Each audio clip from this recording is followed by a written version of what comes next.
25 जुलाई 2017 को supreme court ने UP के प्राथमिक स्कूलों में सहायक अध्यापक बनाए गए 1,70,000 शिक्षा मित्रों के समायोजन को असंवैधानिक करार दिया था। सुप्रीम कोर्ट के इस फैसले के बाद लाखों शिक्षा मित्र निराश हुए थे। सैकड़ों शिक्षा मित्रों ने आत्महत्या कर ली थी। शिक्षा मित्र लगातार संघर्ष कर रहे थे, धरना प्रदर्शन भी किया। इस बीच में एक बार ऐसा लगा कि मानो अब शिक्षा मित्रों की समस्याओं का हल हो जाएगा, लेकिन लोकसभा चुनाव के कारण एक बार फिर शिक्षा मित्रों को आश्वासन का ही सामना करना पड़ा। फिर से उन्हें आश्वासन दिया गया कि चुनाव है, आचार संहिता लगी हुई है और इसके बाद उनकी समस्याओं का हल हो जाएगा। लेकिन चुनाव के बाद एक बार फिर शिक्षा मित्रों ने अपना संघर्ष जारी कर दिया है और एक बार फिर मुलाकातों का दौर जारी हो गया। इसी कड़ी में उत्तर प्रदेशी प्राथमिक शिक्षा मित्र संघ के पदाधिकारियों ने उप मुख्यमंत्री ब्रजेश पाठक से मिलकर के शिक्षा मित्रों की समस्याओं से संबंधित पत्र देकर 18 अक्टूबर 2023 के धरने से लेकर अब तक की पूरी घटना से अवगत कराया और कमेटी निर्माण, बैठक, पत्रावली का संप्रेषण सहित सभी विषयों पर चर्चा किया और शीघ्र न्याय निर्णय दिलाने की अपील भी की है, जिस पर उप मुख्यमंत्री ब्रजेश पाठक ने कहा है कि जल्द ही उन्हें बुलाकर एक बैठक की जाएगी और जल्द ही उनकी समस्याओं का हल होगा। फिलहाल अटल टीवी की टीम ने उत्तर प्रदेशी प्राथमिक शिक्षा मित्र संघ के प्रदेश अध्यक्ष सुशील कुमार शुक्ला से टेलीफोनिक वार्ता की। उन्होंने क्या कुछ कहा, आप भी सुनिए।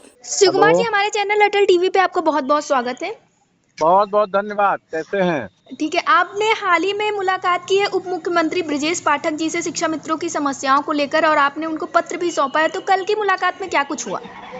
देखिए, हमारी समस्या चली रही है, उस पर हम बात कर रहे हैं जी। कल हमने उप मुख्यमंत्री से बात किया था, वो कहीं बाहर जाने वाले थे। उन्होंने स्पष्ट किया कि हम बाहर से लौटेंगे, फिर आपको बुलाएंगे, बैठ करके बात करेंगे। वार्ता करने के बाद फिर हम लोग आगे की जो है रणनीति तय करेंगे और जरूर कुछ ना कुछ होगा। जी, लेकिन इसके पहले भी शिव कुमार जी, आप लोगों ने कई लोगों से मुलाकात की, कई विधायकों से की, कई नेताओं से की, यहाँ तक कि मुख्यमंत्री जी तक भी अपना ज्ञापन सौंपा और बस महज आश्वासन पे आश्वासन ही मिला। तो इस बार आपको क्या उम्मीदें हैं? देखिए, ऐसा है जी। हमारे संगठन का काम लगातार अपने लिए संघर्ष करना हो। जो आदमी लगातार संघर्ष करता है उसको कुछ ना कुछ सफलता जरूर मिलती है। जी।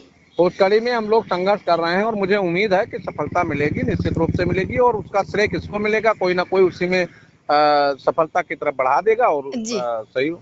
जी, शिव कुमार जी, जब से लोकसभा चुनाव हुआ है उसके बाद से जो योगी सरकार है वो फुल ऑन एक्शन में है। हाल ही में बात करेगा नवनियुक्त लेखपालों की, तो उनकी भर्ती रुकी हुई थी, उनका स्टे लगा हुआ था, लेकिन सुप्रीम कोर्ट से स्टे हट गया और उनकी नियुक्ति हो गई। वो लोग अपनी अपनी नौकरियों पे पहुंच गए हैं। तदर शिक्षकों को मानदेय मिलने लगा। भले ही शिक्षक नाराज है, लेकिन सेवाएं समाप्त कर दी गई थी, लेकिन उसके बाद फिर से उन्हें सेवाओं पे रखा गया। तो ये सारी चीजें हो रही है, तो कहीं ना कहीं इस बार शिक्षा मित्रों को भी कई सारी उम्मीदें हैं कि हाँ, इस बार शायद उनके लिए कुछ हो सकता है।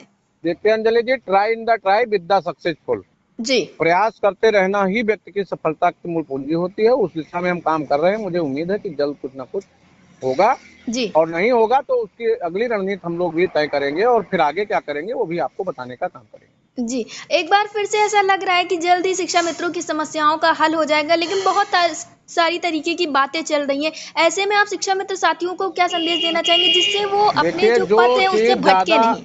जो चीज ज्यादा इंतजार के बाद होती है उसका परिणाम बहुत सुखद होता है। जी। और मुझे भरोसा है कि जितना बिल हुआ है उतना अच्छा और उतना बेहतर परिणाम निकाला जाएगा।